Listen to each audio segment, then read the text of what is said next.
Hello, excuse me. It's Sondra in her happy place. We're outside at the moment and it's a beautiful day here in Brisbane. The sun is shining, it's August, it's hard to believe, isn't it? It's supposed to be our winter, but we don't seem to get much of a winter. Anyway, this is what I'm working on. These three huge paintings. It's a commission, but I thought I'd just show you where I'm at. I've done the basics. It's fairly it's a beach scene, I guess, and it's like a landscape sort of a style. Three together, they are 110 this way and 90 this way multiplied by 3. And I find it much better to doing something like this, to do them all in one go, which is why I'm outside, because they're so big. So I've got to the point now where we're just trying to get some finishing touches organised here. And I'm just wondering what we can do. The first thing is I use sandpaper. The sandpaper is to check that everything's smooth, because there's nothing worse than a base that isn't smooth and nice. So I can see I've got a little bit of a mark here.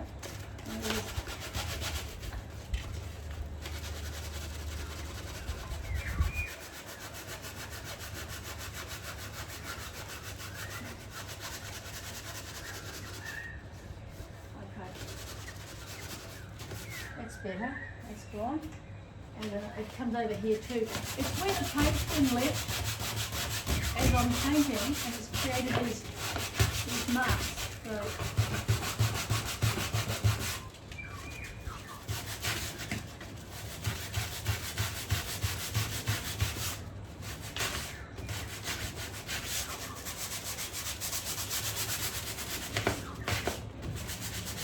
anyway, that's better. It's not so thick as it was.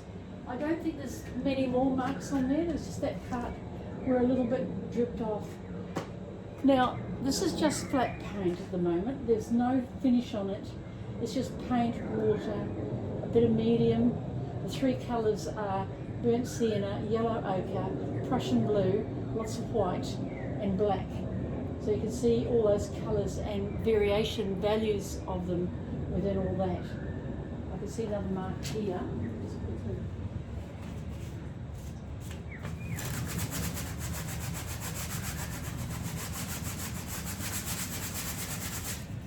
Yeah, that smooths the touch now, that's good. Okay, now what I'm going to do is I'm just looking at this and just thinking, what does it need? Now I think it needs a little bit of texture, not a lot. I've got this cloth here which is brilliant, and this cloth I just use, it's got the burnt sienna on it. So where that burnt sienna is, I'm going to just get a cloth if you don't mind.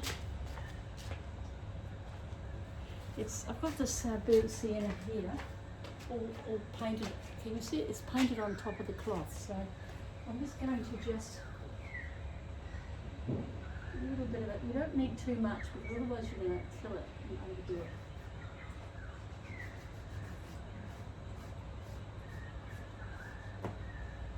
That's very subtle, not much at all, and that's actually quite nice.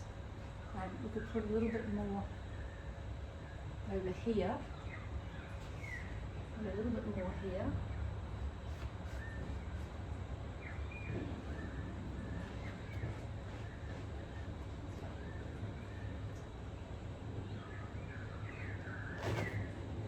Okay, that's good. Very, very subtle. I don't know if you can see it, but it's there. And I can see it needs a little bit more up on the top there, so I'll just get some more of this burnt sienna on top of this here.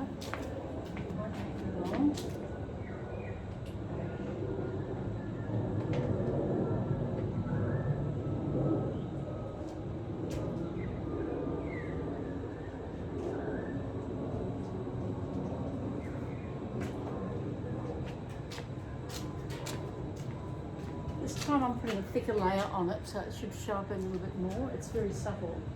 You can always take it away, so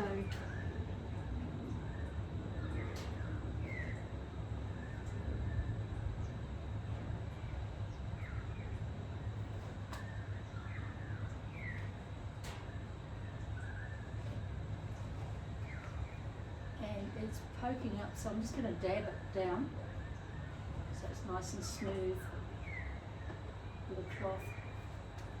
That's better. And I think a little bit more over here. Oops.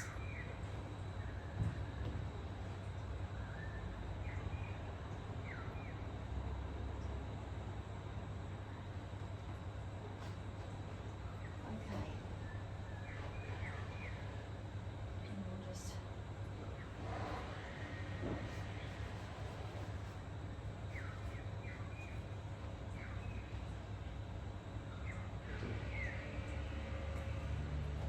and I think a little bit over this way too.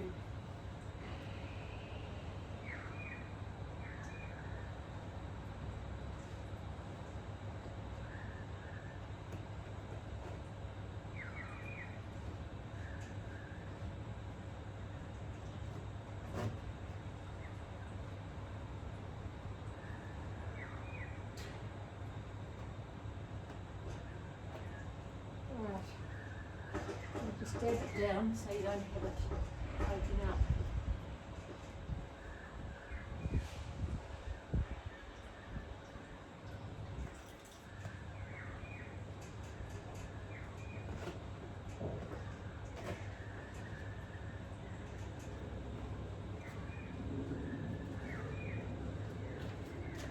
Where the burnt sienna pieces are, I'm just trying to add a little bit to each, so that it draws your eye across to the darker shade. And the last piece I think is up here.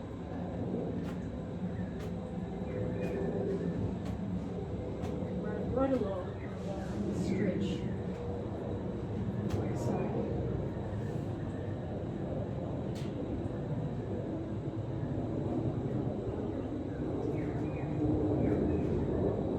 there you are. Now let's put more interest into the painting, and I'm actually liking the look of that. I think it's probably hard for you to see. I'll bring one of them over to you to show you, but I think it's a lot better than it was. Probably this middle one.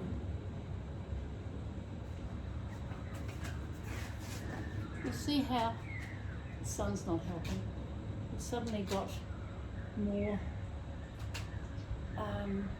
texture within that burnt sienna. Okay, so that's just a subtle change.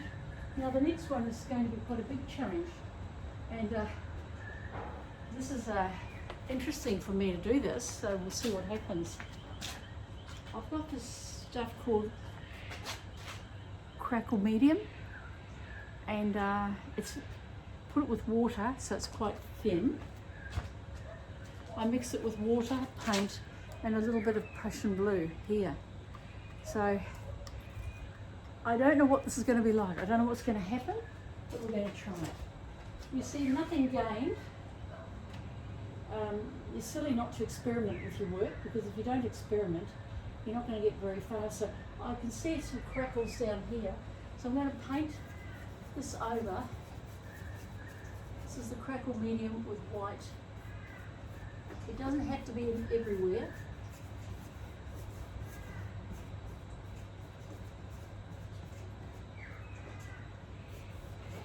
It can be just in certain areas. It's whatever works for you. I'm not going to cover it completely. I'm just going to put a few bits of Crackle around.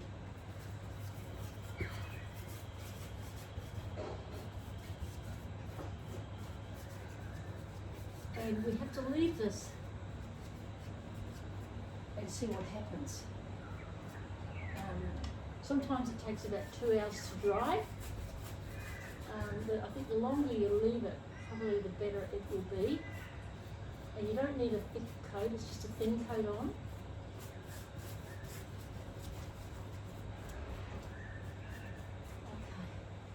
Okay, so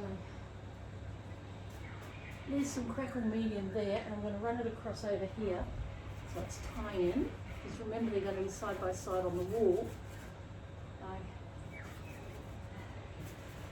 little bit down here.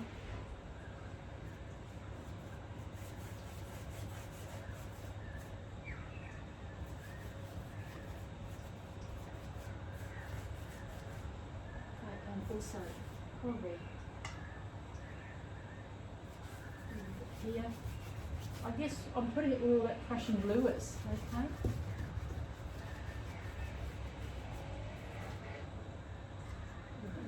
here.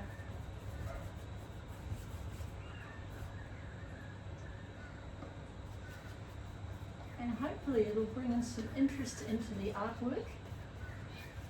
Now, nothing's going to be, if you don't like it and you've done it, it's not a big problem. You can just paint over it. So don't be afraid to move it through, experiment, see what happens.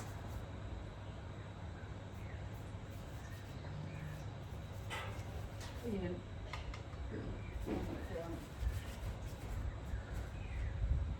Yeah. Okay.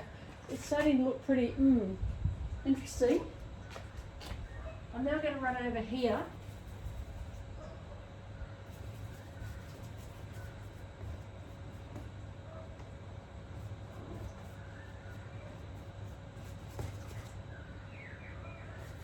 I'm just trying to loosen up the painting so it's not looking so stiff.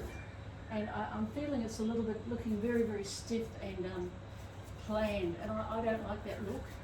So we're trying to just break that look with this Crackle here, and we'll see how successful we are. Of course, it may not even work, so we'll see.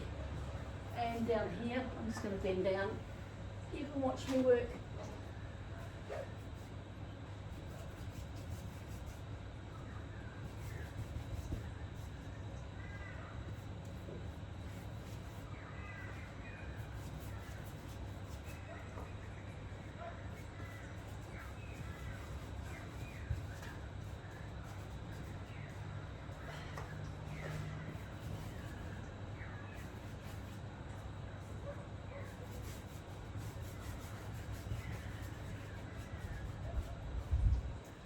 So I'm just about finished here.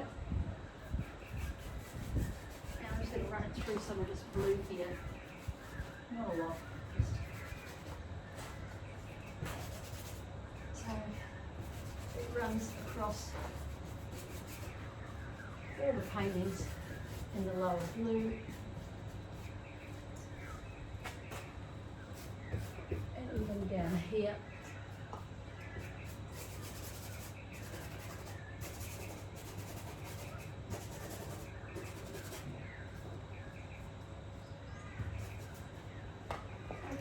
There you are.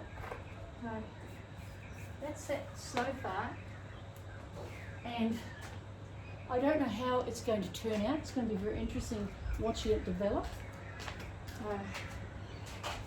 All I'm trying to do at this stage is to make sure that this painting has a lot of interest in it, because at the moment it's all got flat surfaces, and it just doesn't look like it's finished to me.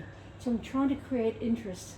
All paintings need to have depth, and that's what I'm trying to do, creating depth into this big landscape.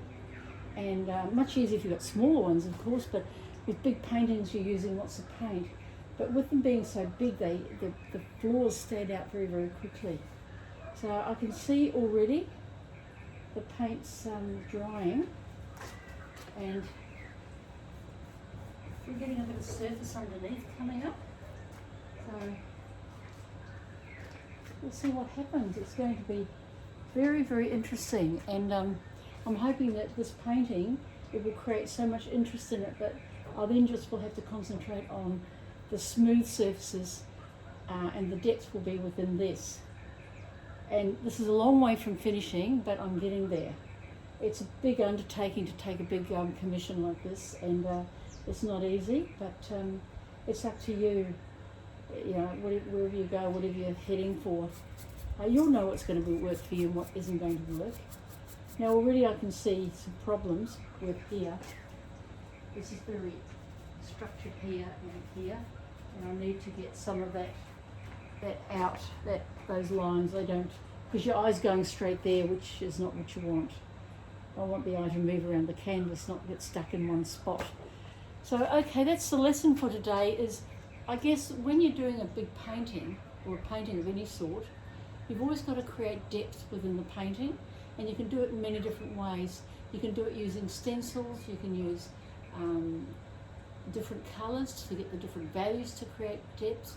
You can use lots of transparent paints, transparent on transparent on transparent.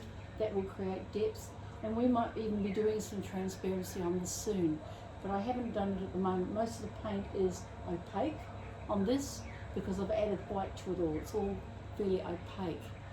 Okay, but when we do get into the transparent, you'll see the difference. So this painting's got a long way to go. I'm trying to make it interesting because we can all just paint and just follow a pattern, but that's not what art is all about in my mind. To make really good art that speaks to your soul, you need to have depth in it. You need to have contrast. You need to have interesting mark-making things. And as you can see, I'm starting to get some interesting marks, especially with that I showed you before, and it's running your eye around the canvas because the marks are, you can follow your eye across them.